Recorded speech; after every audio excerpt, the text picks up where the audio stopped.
Hello, everybody. It is time to talk a little bit about our code of ethics. And the dietitian's code of ethics is mandated and organized by the Academy.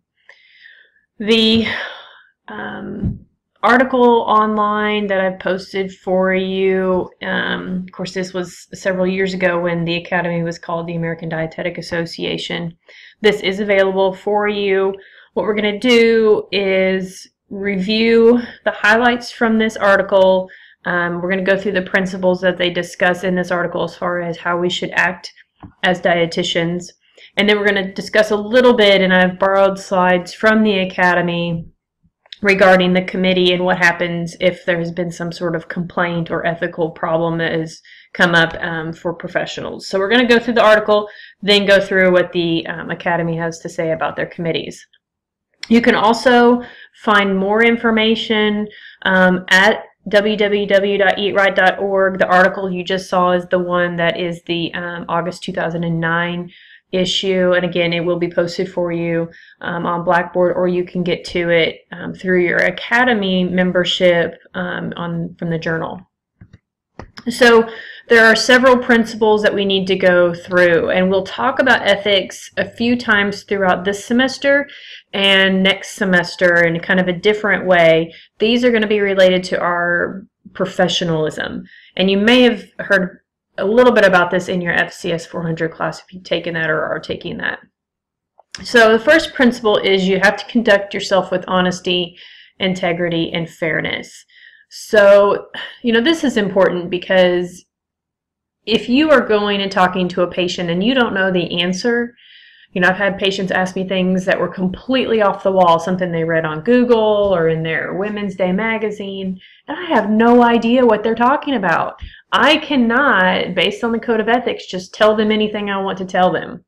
If I don't know the answer, I honestly tell them, I'm sorry, I don't know the answer, but I will look it up. So be very honest, be fair, treat all of your patients and all of your clients the same way from one person to the next. There shouldn't be any sort of favoritism or special treatment to any patient over another patient.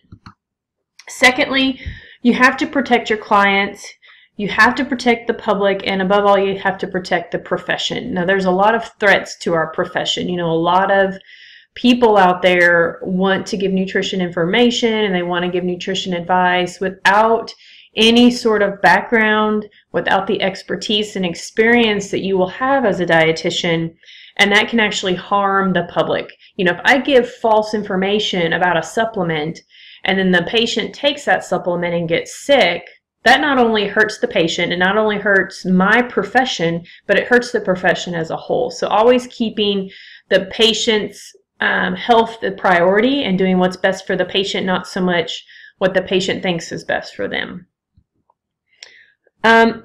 Always consider the health, safety, and welfare of the public. So here's an example. Let's say that I have a company contact me and they want me to start giving all of my patients this St. John's wort supplement.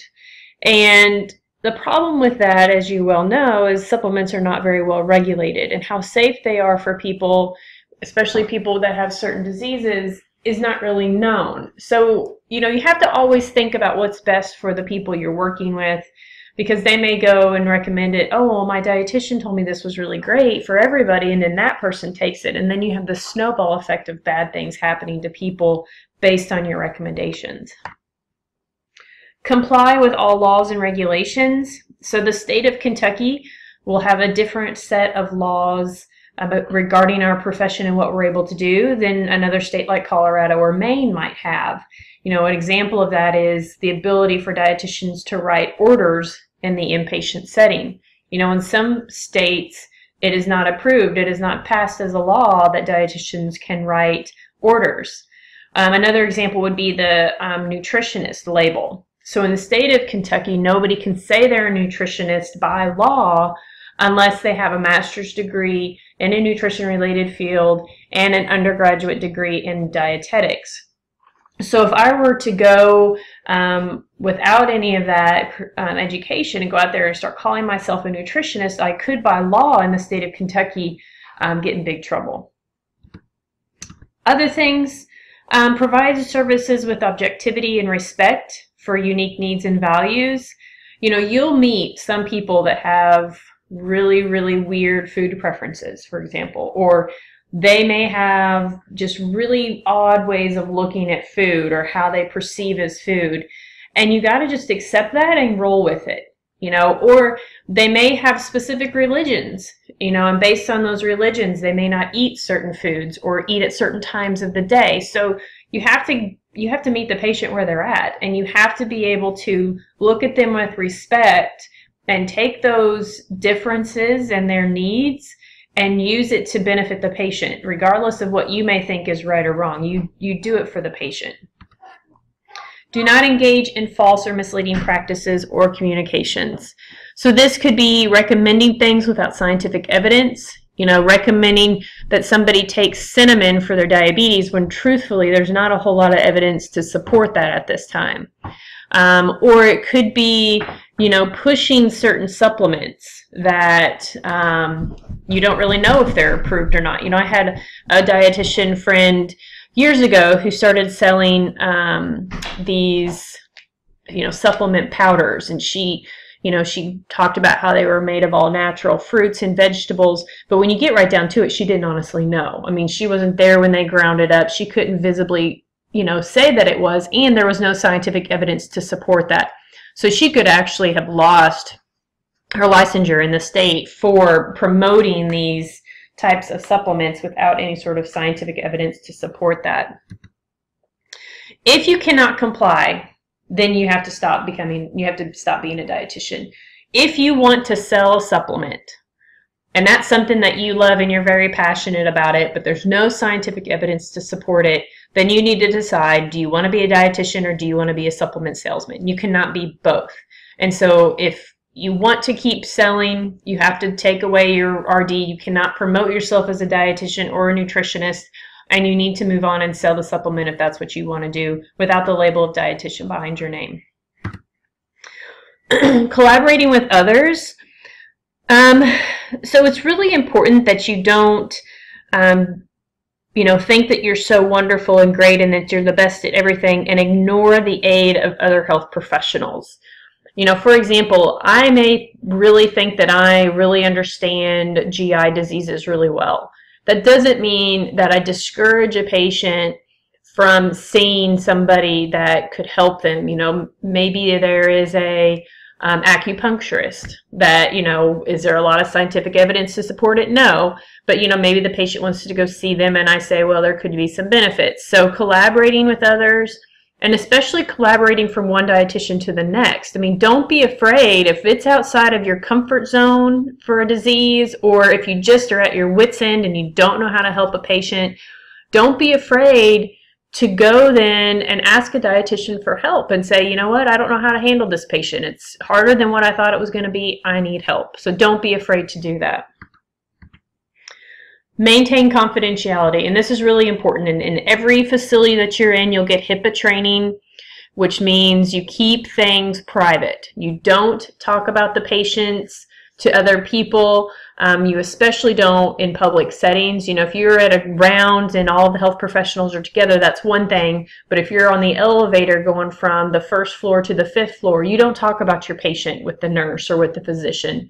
You have to be very careful when you drop your names. You do not post anything on Facebook or Twitter that such and such had a really bad day today and would need anything, or you would not believe the patient I saw today. They were ridiculous. So that is completely unconfidential, and you can lose your credentials if you are unconfidential and if you go against HIPAA laws.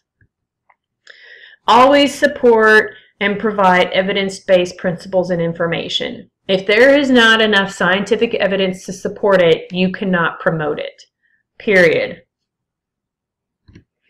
Provide information without bias. This one is hard for me because, as you'll learn throughout the semester, especially when it comes to supplements, I have one supplement company that I like and one that I do not, and so I often lean towards another one. But in truth, they're both fairly beneficial, even though one of them, in my opinion, has a lot less benefit. But, you know, I won't get on that soapbox now. But you have to provide information that is accurate, honest, and in no way pushes the patient in one direction that you feel the patient should go. Whether that be with a supplement, whether that be with a particular food or a brand of food, it really needs to lack your bias, and it really needs to be just completely open. Only put your name on something if it meets all these criteria. You should not sign Mrs. St. John RDLD if you do not support scientific evidence, if it's not honest, if it's not biased. You keep your name away from it. And be very, very careful, if you speak to any news reporters, radio shows, television news stations. If you're going to be on there, you be very clear about what you are saying, because they are very bad about plucking pieces of your sentence out and only using what suits their needs. That has come to bite me in the butt more than once, and you have to be very, very careful if your name is on that it is clear to that person interviewing you that that is what you're saying. All right? All right, getting monetary or gifts. Now, your patients should not be paying you unless it is an agreement. You know, I will do nutrition counseling for an hour, and based on those services, you pay me $100. That is fine. But you should not take additional monetary gifts or other types of incentives from any company to sell their product or to push their product, or any sort of drug companies or supplement companies or even physicians' offices. You know, that is totally unacceptable. And that's not even acceptable for many health professionals, including physicians, OT, PT, and all those other health professionals. So you should not take that money, and you should not persuade yourself to push those products because they have offered you something like that. That, again, introduces a lot of bias. Respect the values, rights, knowledge, and skills of colleagues. Don't ever say, well, that dietitian did not know what she was talking about. Don't do that. That will come back to haunt you. You should say that in your perspective or in your perception of what's happening, this is what you think should happen. Even if that dietitian may have been an idiot and told the patient the completely wrong advice, you do not say that that dietitian is an idiot. You do not say that the doctor is an idiot. In all your communications, you say, well, that sounds very interesting, or I could maybe see their perspective, but from my perspective, let's try this. Okay? Always respect other health professionals. All right, now there is an ethics committee. So let's say you as a dietitian go outside of your code of ethics. Anybody can make a complaint on you, and they're not anonymous. So if you were to complain about a dietitian going outside of her or being unethical, you have to report your name, but the person does not know that it was you. The member has to respond. So if you turn in a complaint against me for being unethical, I have to then respond to that comment and either confirm or deny the report. And then the ethics committee will review that complaint and evaluate it. They typically will enforce different types of punishment. The ethics committee has the authority to determine the best way to resolve the complaint. It could just be education, if it was unintentional, or it could mean stripping of the licensure. It could be stripping membership. It could be taking away your credential, but it is up to the ethics committee based on that decision that has to be followed. I mean, that's kind of the final say in whatever happens with any unethical behavior. So we will do some case studies in class over this. It is important that we follow these ethical guidelines, and when you do any sort of HIPAA training in any clinical setting, you'll review the same information as well.